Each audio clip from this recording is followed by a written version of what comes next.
Hello दोस्तों, कैसे हैं आप सब। उम्मीद करता हूं आप सब अच्छे होंगे। दोस्तों, पिछले पार्ट में हमने पढ़ा था कंप्यूटर जनरेशन के बारे में। आज के इस पार्ट में हम पढ़ेंगे कैरेक्टरिस्टिक्स ऑफ कंप्यूटर और कंप्यूटर यूनिट के बारे में। कैरेक्टरिस्टिक्स ऑफ कंप्यूटर में हम जानेंगे कंप्यूटर की विशेषता क्या है, कंप्यूटर को हम पढ़ते क्यों हैं, कंप्यूटर हमारे लिए ज़रूरी क्यों है और कंप्यूटर का यूज करना कंपलसरी हर व्यक्ति के लिए क्यों है। कंप्यूटर यूनिट में हम जानेंगे कि कंप्यूटर के कौन कौन से मुख्य पार्ट होते हैं, जो अगर ना रहे तो क्या उसके बिना हम कार्य कर सकते हैं। इन सारी चीज़ों के बारे में हम आगे विस्तार से इसी टॉपिक में चर्चा करेंगे। चलते हैं हम कंप्यूटर स्क्रीन पर। कैरेक्टरिस्टिक्स ऑफ कंप्यूटर यानी कंप्यूटर की विशेषताएं। कंप्यूटर में बहुत सारी विशेषताएं होती हैं, जैसे speed, accuracy, memory, intelligence, versatility, reliability, automation, power of rememory. ऐसे ही बहुत सारी विशेषताएं होती हैं जिसके कारण हमको कंप्यूटर को पढ़ना पड़ता है और कंप्यूटर हमारी जिंदगी में बहुत जरूरी हो गई है। तो ऐसे ही हम डिस्कस करेंगे। सबसे पहले हम जानेंगे कि कंप्यूटर में स्पीड का क्या मतलब है। एक कंप्यूटर में प्रति सेकंड लाखों निर्देशों को निष्पादित करने की क्षमता होती है। इसका मतलब ये हुआ कि एक सामान्य गणितीय कैलकुलेशन को कंप्यूटर कुछ ही माइक्रो सेकंड या नैनो सेकंड में कर सकता है। कंप्यूटर किसी भी टास्क को बहुत तेजी से परफॉर्म करता है, जो उसकी एक मुख्य विशेषता होती है। मनुष्य उसी काम को कई घंटों या कई दिनों तक करेगा, जिस काम को कंप्यूटर कुछ ही सेकंड में कर देता है। इसलिए कंप्यूटर जरूरी है। ये कंप्यूटर की मुख्य विशेषता है। सेकंड हमारा आता है एक्यूरेसी यानी सही या सटीकता। कंप्यूटर की दूसरी सबसे बड़ी विशेषता यह है कि इसके द्वारा की जाने वाली प्रत्येक कैलकुलेशन सही होता है, शुद्ध होता है। अगर मनुष्य के द्वारा दिया गया इनपुट सही है तो आउटपुट निश्चित रूप से सही मिलेगा। अगर इनपुट हम गलत देते हैं तो कंप्यूटर आउटपुट भी गलत देगा। यानी अगर यूजर गलती करता है तभी कंप्यूटर उसका आउटपुट गलत देगा, अदरवाइज जो इनपुट पाता है उसी का आउटपुट वो देता है। इसलिए कंप्यूटर से गलती होने की भी संभावना नहीं रहती है। तीसरा हमारा है मेमोरी, याददाश्त। कंप्यूटर में मेमोरी का प्रयोग होता है। कंप्यूटर में उच्च भंडारण क्षमता भी होती है, जिसके कारण ये बड़ी मात्रा में विभिन्न प्रकार के डाटा को स्टोर कर सकता है। आमतौर पर कंप्यूटरों में डाटा संग्रहित करने के लिए एसएसडी या हार्ड ड्राइव का प्रयोग किया जाता है। इन्हें सेकेंडरी स्टोरेज डिवाइस भी कहते हैं। डाटा को अस्थायी रूप से संग्रहित करने के लिए जिसे जरूरत पड़ने पर आसानी से हम प्राप्त कर सकते हैं। नेक्स्ट अगली विशेषता है डिलीजेंस, कर्मठता।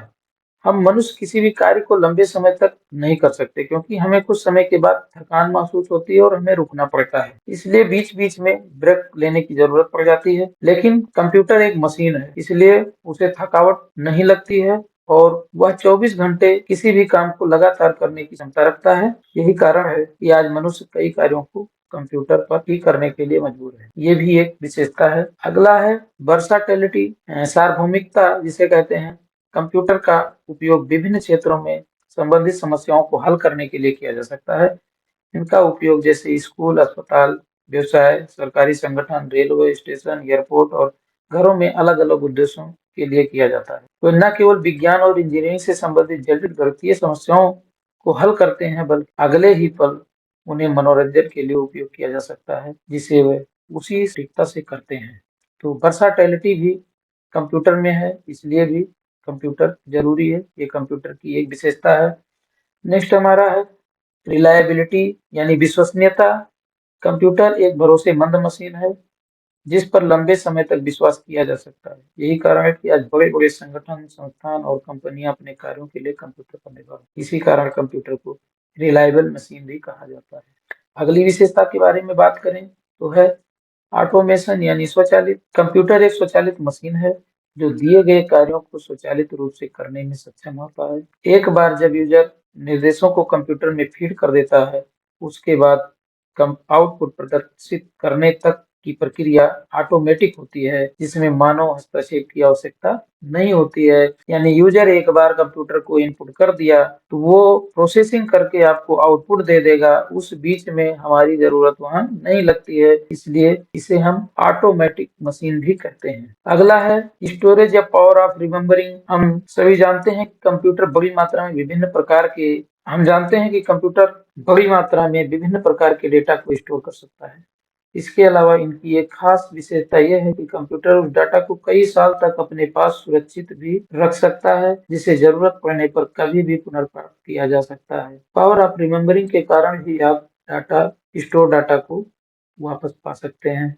तो ये कुछ कंप्यूटर की मुख्य विशेषताएं हैं जिस कारण मनुष्य को कंप्यूटर पर निर्भर होना पड़ रहा है, और ये बहुत ही मुख्य विशेषता है। ये मानव की स्पीड को कई गुना बढ़ा देता है। घंटों या दिनों का काम वो कुछ सेकंड में ही करने की क्षमता रखता है। जो भी काम वो करता है एक्यूरेट करता है, और उसे जहां भी हम स्टोर करके रखते हैं वो भी याददाश्त में रहता है। विश्वसनीय भी ये है और ऑटोमेटिक भी कार्य करता है। तो ये हुई हमारी कंप्यूटर की विशेषताएं। कंप्यूटर के कुछ मुख्य डिवाइसेस होते हैं, कुछ मुख्य यूनिट्स होती हैं जिसके बिना हम कंप्यूटर पर किसी भी प्रकार का कार्य नहीं कर सकते हैं। जिसमें आपका इनपुट यूनिट होता है, आउटपुट, स्टोरेज यूनिट और सीपीयू, सेंट्रल प्रोसेसिंग यूनिट। तो ये कुछ मुख्य मशीन है, कुछ मुख्य डिवाइसेस हैं कि जिसके बिना हम किसी भी कार्य को कंप्यूटर पर नहीं कर सकते हैं। तो इसके बारे में हम सबके बारे में डिटेल से जानेंगे। सबसे पहले हम जानेंगे इनपुट यूनिट्स के बारे में। हम जानते हैं कि जब भी हमें कंप्यूटर पर कार्य करना होता है तो हम डाटा को कंप्यूटर में इनपुट करते हैं। इनपुट करने के लिए हमारे पास कुछ इनपुट डिवाइसेस होती हैं, जैसे आपका कीबोर्ड हुआ, माउस हुआ। इसके द्वारा हम डेटा कंप्यूटर को निर्देशित करते हैं कि हम ये कार्य कर रहे हैं। वो डाटा कंप्यूटर में कीबोर्ड या माउस के द्वारा इनपुट होता है, और ये इनपुट यूनिट का कार्य होता है। नेक्स्ट हमारा होता है आउटपुट यूनिट। जो भी हम कीबोर्ड या माउस यानी इनपुट यूनिट के द्वारा जो भी डाटा हम इनपुट करते हैं वो हमारा आउटपुट यूनिट के द्वारा मॉनिटर की स्क्रीन पर डिस्प्ले होता है। जो आउटपुट यूनिट हमें उस आउटपुट को प्रदर्शित करता है, उस इंफॉर्मेशन को प्रदर्शित करता है। इसके लिए हमें आउटपुट डिवाइस की जरूरत पड़ती है, जैसे आपका मॉनिटर हुआ। इसी तरीके से हमारा तीसरा यूनिट होता है स्टोरेज यूनिट। स्टोरेज यूनिट का कार्य है कि जो भी डाटा हम कंप्यूटर में इनपुट करते हैं कीबोर्ड या माउस की सहारे, वो डाटा जा करके हमारा एक स्टोरेज डिवाइस में स्टोर होता है। जैसे आपका हार्ड ड्राइव हुआ, जा करके वहां पर वो डाटा स्टोर होता है। तो स्टोरेज यूनिट यानी स्टोरेज डिवाइस का कार्य होता है उस डाटा को स्टोर करना। नेक्स्ट हमारा होता है कंट्रोल यूनिट सीयू।